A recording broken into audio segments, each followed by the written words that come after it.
Sa tinaguriang world's greatest beach, may mga tanawing kilala na sa buong mundo.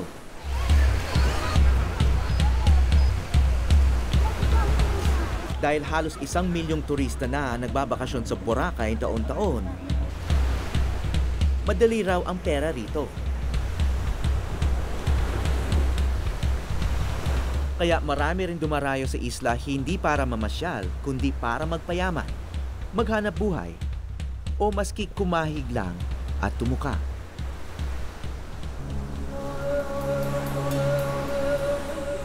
Kung may Boracay na naging imahe na ng kagandahan ng ating bansa, may Boracay din na hindi nakikita sa mga postcard.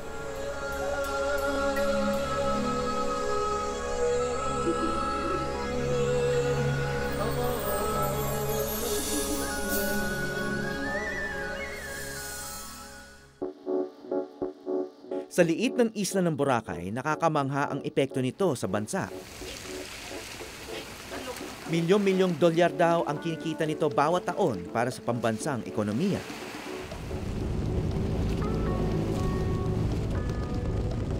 Pero hindi napapansin ng karamihan ang epekto nito sa mga kalapit na isla. Mula Katiklan, ang paliparan sa mainland ng Aklan, tumungo kami sa direksyon ng Boracay.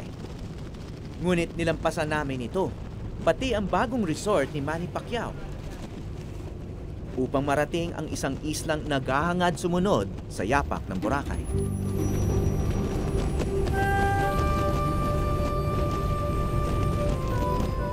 Ayon sa mga mapa, ito ang Carabao Island sa kabilang probinsya ng Romblon.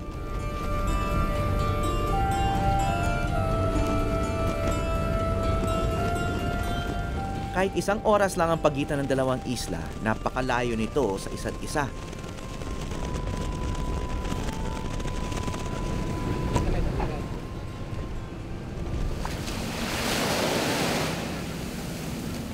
Dahil hindi tulad ng Boracay, halos wala pang bakas na modernisasyon sa isla, kundi ang makitid nitong kalsada.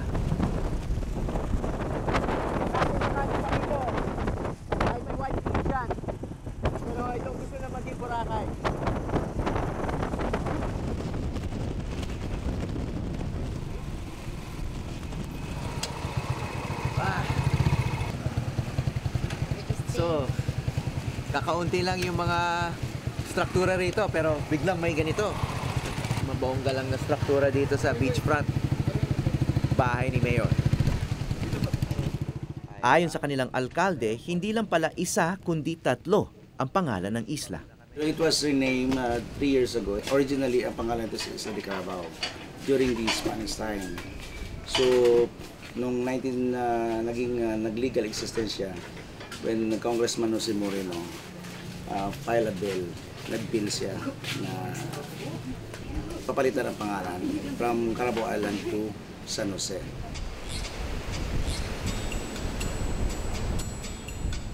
Dito sa Hambil o Carabao Island, hindi raw nalalayo ang puting buhangin sa Boracay. Kaya umaasa silang magiging singsikat ang kanilang isla, lalo na't higit na malaki ito kumpara sa pamosong kapitbahay.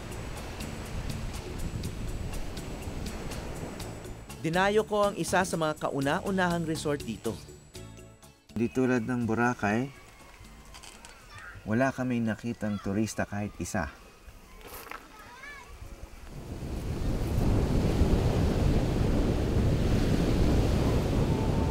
Sino nagpupunta rito? Maraming pumupunta dito, mga locals and tourists. Foreigners. Oo. Kadalasan ba nanggagaling sa Boracay? No, not actually. Special Marami trip. din, galing din sa Europe, booking from the website. So mas gusto nila dito kaysa sa Boracay? Oo, kasi gusto naman nila yung hindi masyadong crowded. Ayon sa kanya, snorkeling ang isang maaaring atraksyon sa Carabao Island dahil marami raw uri ng starfish dito.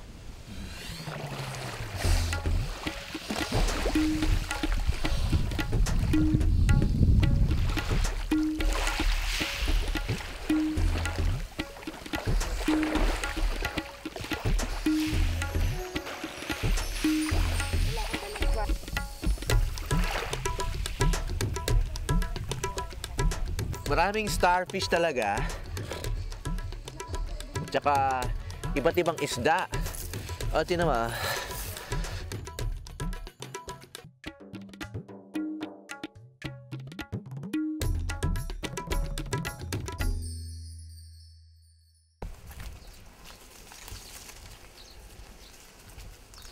Ngunit gaano man kaganda ang kanilang isla, hindi pa ito sapat para buhayin ng mga pamilyang nakatira dito. Oh, ayos ah. Ilan na anak mo? Na, 8 nga sir. 8. Kumusta na? Tulad ni Randy Vicente na may 8 maliliit na anak. So, sino nakatira dito? Dito, yung magulang ko, dyan ako sa kapila. Dito. So, kayo lang. Yung mga kapatid mo saan? Yun din sila. Mga kapatid mo nandito? Anak mo nandito rin? Magulang mo nandito rin? Lahat kayo nandito? Oh, pero yung nanay ko nasa ula. Ah, okay. Isda. Dito raw sa Isla de Carabao, ramdam nila ang epekto ng pagiging malapit sa Boracay. Meron din kasing magandang bagay na naging epekto yung Boracay sa amin. Meron din hindi maganda. Tulad ng presyo ng bilihin. Kung anong presyo doon, halos sumusunod na rito. Pero kung... Tulad ng ano? Halimbawa, Yung yung, nagmahal dito? halimbawa, yung isda. Kung 120 doon, dito 100. Yung bigas, mas mahal pa dito kaysa doon. Kasi dito, umaabot ng 80, 86, 90, ganun yung isang salop. Doon, nasa 76, 80, hanggang pinakamataas. Mataas na halaga, lalo na sa ama na may angkang pinapakain. At dahil walang trabaho sa Isla de Carabao, kumakayod sila kung saan madaling kumita ng pera. Marami bang taga Carabao Island na nagtatrabaho sa Boracay? Ang dami. Siguro, sa kada Sabado na uuwi kami, siguro kung kami lang magkamag-anak, mga 30, may umuwi kami kada Sabado. So, hindi mo nakikita yung pamilya mo buong linggo? Makikita ko lang sila pag uwi ko ng Sabado, Linggo, Lunes ng madaling araw, alis na naman. Hindi ba malungkot yun? Na Malungkot nga sir eh. Kasi, yun nga, ilang araw lang kayo magkikita. Ilang araw mo lang maramdaman yung gulo ng mga anak mo. Pero nasasanay na rin.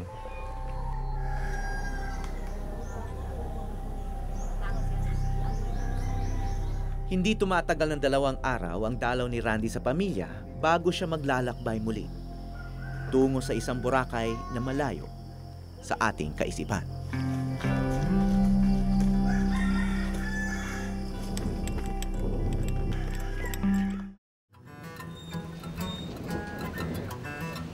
Kasama ni Randy sa biyahe pabalik ng Boracay ang kapatid niyang si Menchu, isang labandera. paalam ka na sa tita mo. Ayaw siyang bitiwan ni Edsel, ang bunso niyang anak. Nalulungkot ba siya pag umalis ka? Gusto sumama?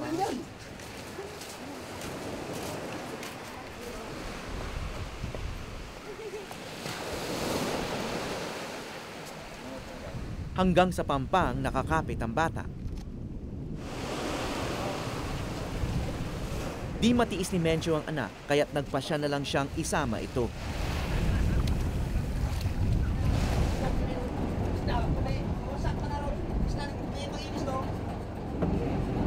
Kaya si Edsel, magiging isa rin bakasyonista sa Bora.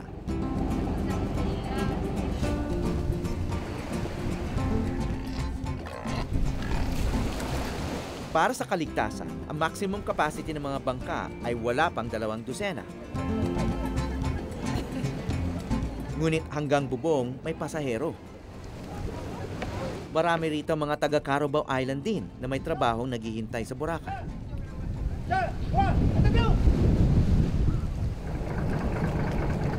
Dahil nahihiwalay din sila sa pamilya ng hanap buhay at dagat pa ang daanan nila, maaring ihumbing sila sa mga overseas Filipino worker. Naalala ko pa noong una kong binisita ang Boracay noong 1988.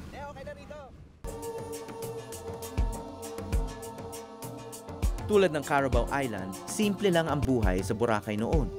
Wala pang kuryente. Naglalakad pa ang mga turistang nakatopless na walang malisya. Isang gawaing matagal nang ipinagbabawal. Ayon sa Aklan Tourism Office, isang foreign movie crew noong dekada 70 ang nakadiskubri sa isla at doon nagsimulang sumikat ang Boracay. Ngayon, matapos ang 3 dekada, wala na ang pagka-inosente ng isla.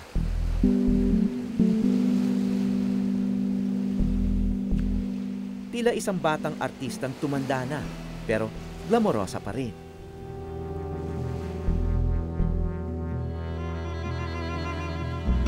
Para mga kulubot sa malaanghel na mukha, nagsisiksikan sa 4 na kilometrong beachfront ang halos 300 resort. At tila madadagdagan pa ang bilang ng mga ito. So they're piping it in. Yeah. Bagay na ikinababahala ni Attorney Rosel Tenefrancia, isang environmental lawyer at residente ng Boracay. If you again look back, back in the 80s, sinabi na there was a directive from the national government to stop issuing building permits. And it happened again in 2007. It stopped issuing again building permits. Pero tuloy-tuloy pa rin. Oo, Hindi talaga tumigil. Oo, kasi para tas naging justification nung time na in-issue yung mga directive na yun from the national government, na-issue na for the year. Ang puting buhangin na ipinagmamalaki nito, hindi na kasing pino at puti ng naalala ko noon. At ang beachfront kung saan sumikat ang isla ay unti-unti nang kinakain ng dagat. Dati, ang luwag ng beach na to, talagang ang lapad ng malalakaran mo. Dati naman ngayon. Tapos, ayan, makakapag-swimming ka pa ba dyan? Yun mo to, oh. Ayan. Ayan na mapupunta sa buhok mo. Tila may ilang bagay na napapabayaan sa Boracay sa ngalan ng turismo. Pero somehow, sa dami rin ng mga bisita at saka sa development, somehow yung environment nagsasuffer. So by then, may mga mitigation naman tayo ginagawa. Mayroon naman tayo mga sewer system, mga treatment plant, may water system, na lahat na ina-address natin. Ngunit sa kabilang dako naman, kung hindi umusbong ang turismo rito ay wala sanang trabaho si Randy ngayon.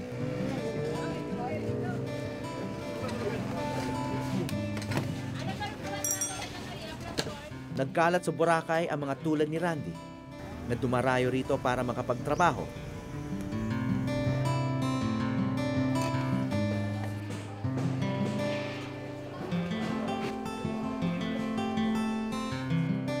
Isang pintor at karpintero si Randy. Hindi para sa mga naglalakihang resort, kundi para sa mga maliliit na negosyanteng dayo rin dito. Karamihan pala sa nagmamay-ari ng mga souvenir shop sa Boracay ay galing pang Mindanao. Actually, sa souvenir, halos lahat Muslim yan, galing Mindanao. Karamihan kasi ng mga dito, tulad ni Randy, matagal na nagtrabaho sa akin yan, kung may mga sa pintor. Okay naman sila, binibigyan nila yung trabaho nila. Walang problema. Maswerte raw si Randy dahil mabait ang kanyang amo. Malaki ba sahod sa Boracay? Mahina nga, sir. Yung mataas lang rate doon, yung mga Manila Hire. Yung mga galing doon nagnadala dyan. Pag construction, sumasahod sa kanila, 500 a day. 500 a day? O yung amin, kahit nung magkakasama kami, yung rate namin nasa 300 lang, 350, gano'n. Maliit na isla man ng Boracay, may mga katangian na siya ng mga syudad. Masikip. Minsan may traffic pa. Nagahalo ang iba't ibang lahi, tribo at probinsya rito.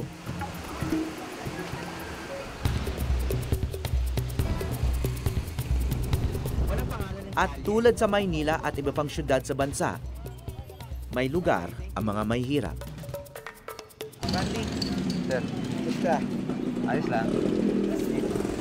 Matagal na ba kayo dito? Opo. Marami bang taga Carabao Island dito? Marami po, sir. Si Randy dito sa looban ng isla nakatira, Sa kapwa nila. kasamang iba pang dayo mula sa iba't ibang probinsya. Parang baryo lang sa mga ordinaryong lugar. Hindi mo akalain, nasa Boracay tayo, ano? Parang napakalayo ng White Beach dito. So dito Bawal. kayo natutulog. Dito po, sir. So kayo, 3 kami rito, 2 tiyuhin ko rito. ano, may mga daga ba rito? Ang dami. Maraming daga. Hindi naman kayo kinakagat. Hindi naman. Nung nakarang taon, may bumaba ng ahas dito sa amin. May bumababa na ahas? May bumaba galing yata sa taas. O kung saan siya galing. Anong ginawa nyo? Wala, pinabayaan lang namin. Tila may dalawang mundo pala sa iisang isla.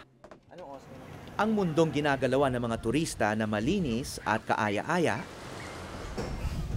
at ang komunidad ni Randy na hanggang ngayon ay wala pa palang maayos na palikuran. Saan dumidiretso yung dumi? Hukay. Lupa lang siya. Opo. Di bumababa yan sa tubig sa ilalim ng lupa. Baba talaga, sir. Di wala siyang sanitation. Saka yung pag tubig lang na ordinary deep well dito, sigurado maghahalo ng tubig na galing sa CR yun. Ayan, parang may laman na, oh. May mga kwento sa Boracay na kagaya ng hukay na ito. Maaaring itago ang dumi, pero sisingaw pa rin yan. Isang kalsada lang ang pagitan ng puting buhangin ng Boracay at ng maputik na tinitirhan ni Randy. Dito namamalagi ang mahigit 100 pamilya galing Iloilo, Aklan, Romblon at maging Marawi sa Mindanao. Mahirap isipin na iniwan ni Randy ang tahimik at malinis na Carabao Island para mamuhay sa ganitong sitwasyon. Malayo sa kanyang asawa at anak, namumuhay ng isang kahig, isang tuka. Pero tila ang kagandahang nakikita ng mga turista sa harap ng isla, mahirap makita sa kinaroroonan ni Randy.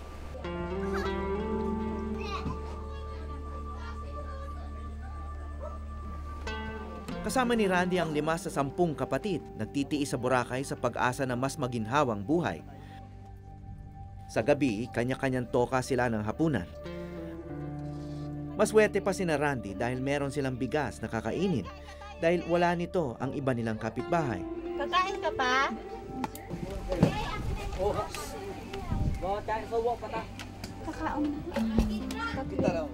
Kasi kung wala yung Boracay, talagang ang hanap buhay namin na taga rito, Maynila talaga.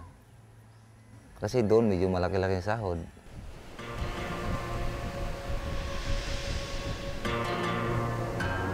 Mula nung umusbong ang turismo rito, nagmahala ng lupa at ang mga ibang residenteng nasa may beach ay nawalan. Ito ang lugar na ito, dito kami dinimulis. Ito ang naranasan ng pamilya ni Joe de los Santos. Ako ay pinanak sa Boracay, born ako dito August 24, 1954. Ang nangyari sa amin ay parang bangungot ba sa aming pamilya. Na hindi namin sukat akalain na mangyari sa amin, na para kaming hayop, na parang inalis ba nila ang karapatan ng pangtao sa amin. Ang bahay ko ay nandoon, third story na din bulldoze nila. Ang bahay na ipinundar niya bilang isang seaman, ipinademolish noong 2008. Hindi na raw kasi sa kanila ang lupang kinatatayuan nito. Totoo na ang iba kong mga kamag-anak ay nakabinta ng lupa dyan. Pero libre sa magulang ko hindi nakabinta. Wala po kaming naibinta na lupa kay Joey Peña.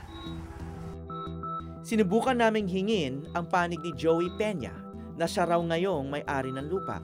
Ayon sa kanyang abogado, napagdesisyonan ng Supreme Court na wala na sa mga de los Santos ang pagmamay-ari ng lupa. Isa lang ang kwento ni Mang Joe sa napakaraming kaso ng land dispute sa Boracay. Yun ang ina-argue na yung lupa na ito has been meron may-ari since time immemorial. May mga property na yung mga ninuno pa nila. So, kaso lang, siyempre may mga technical na bagay na dapat i-comply. Pero dahil na-declare na rin ito na alienable and disposable, siguro susunod dyan sa proseso na yan. But then, may mga portion pa ng property na classified as forest land. So, yun ang nagiging problema ngayon. Bagamat tila marami ang nakaambang problema kasabay ng pag-usbong ng turismo, buong loob pa rin isinusulang ng lokal na pamahalaan ng Carabao Island ang kanilang mga plano. Nakikita po natin yan po ang proposed international airport na nagsimula. They started their clearing operation last March 2010. At nakalatag na rin ang kanilang ambisyosong plano. mga luxury villa, 2 golf course, at may casino pa. Paano yung mga tao? Actually, nagkaroon kami ng series of consultation dito sa mga residences ng San Jose, no? And then, ang unang na proposals natin ay bari magkaroon ng mag-create ng new town. Ita-transfer namin yung tao. Itong mga lugar na ito, babahain. Kinonsulta rin ng lokal na pamahalaan si June Palafox.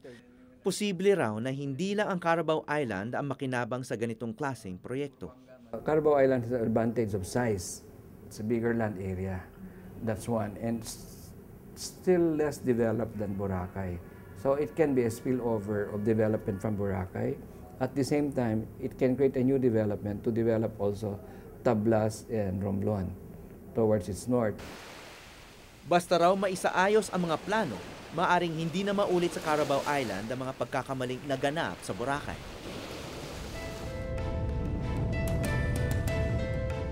Dahil marami na raw malalaking investor ang nagpapakita ng interes sa Carabao Island, maaaring kaunti na lang ang panahong hihintayin para ikasa ang kanilang mga plano. Pero makikinabang nga ba lahat sa ipinapangarap para sa isla?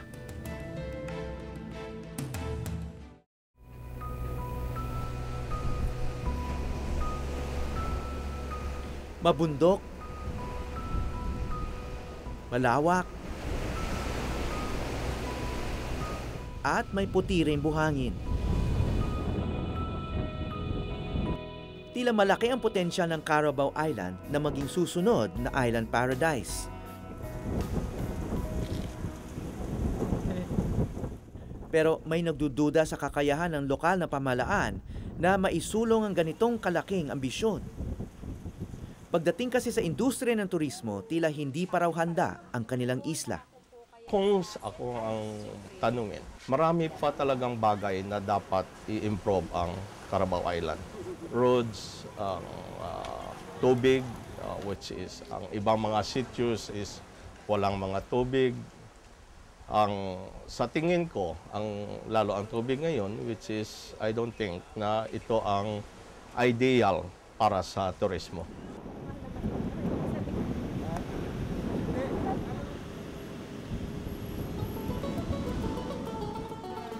Sa aming huling gabi sa Carabao Island, naabutan pa namin ang piyesta sa kanilang bayan. Nagmarcha ang mga mutya ng isla, tumatayong simbolo ng ganda at payak ng pamumuhay sa komunidad. Mga simpleng kasiyahang maaring mawala sakaling dumagsa ang mga turista.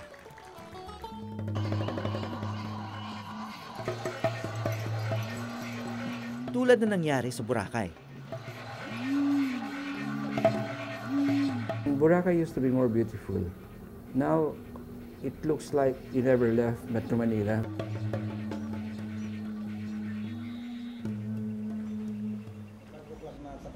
Gayunpaman, tila walang makatitinag sa mga hangarin ng kanilang lokal na gobyerno. Siyempre, pag dito kami sa region, kung ang Aklan niya, mayroon silang Boracay, ang Romblon, mayroon rin Carabao. Mga nagtatrabaho ngayon sa Boracay, pwede na hindi na kailangan umalis. Hindi na kailangan umalis. Dito na sila sa isla. Once na natin yung development dito sa Jose. Ito ang matamis na pangakong pinangahawakan ng mga tulad ni Randy na dumating ang araw na hindi na niya kailangang umalis pa para kumita. So, mas gusto mo ba na nandito ka palagi? Kung mayroon lang talagang mapagkitaan ako rito, mas gusto ko pa kung dito ako, makikita ko lagi pamilya ko. Madalas nating marinig yan sa mga OFW. Ngunit sa loob lang ng ating bansa, maraming katulad ni Randy na napipilitang mawalay sa pamilya dahil sa hanapbuhay.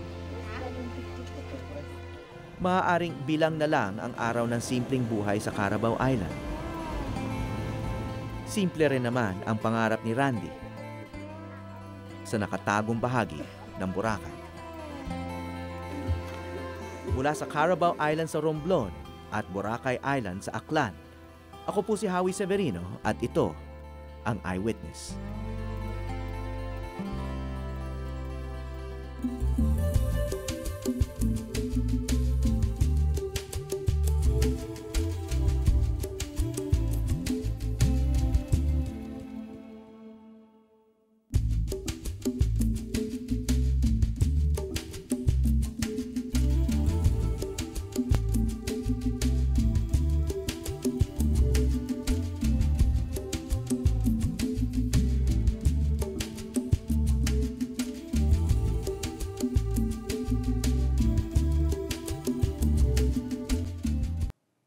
Maraming salamat sa pagtutok sa Eyewitness mga kapuso. Ano masasabi nyo sa dokumentaryong ito? I-comment na yan at mag-subscribe sa GMA Public Affairs YouTube channel.